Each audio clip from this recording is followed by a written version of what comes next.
Mobile masala వారి 3 ముక్కల్లో చెప్పాలంటేలో శాకాహారి ఎలా ఉన్నారో, అసలు అతని కథ ఏమిటో, టైటిల్ ఏంటో డిఫరెంట్గా ఉంది కదా.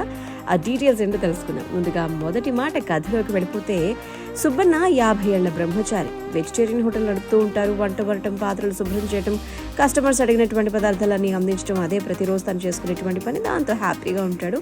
అక్కడికి తలదాచుకోవడానికి వచ్చినటువంటి విజయ్ అనే వ్యక్తి వల్ల అతని జీవితం కాస్త పెనం నుంచి పొయ్యిలో పడ్డట్టు అవుతుంది. సో ఒక హత్య కేసులో అరెస్ట్ అయ్యి పోలీస్ స్టేషన్ నుంచి పారిపోయినటువంటి వ్యక్తి విజయ్.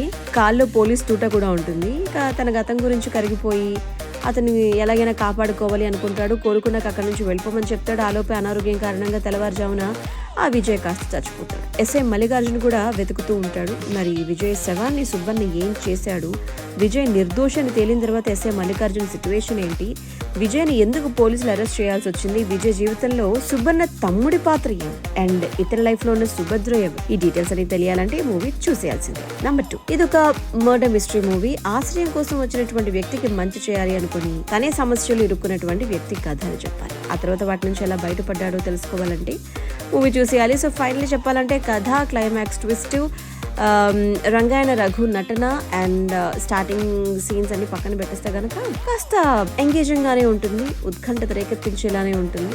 శాకాహారి.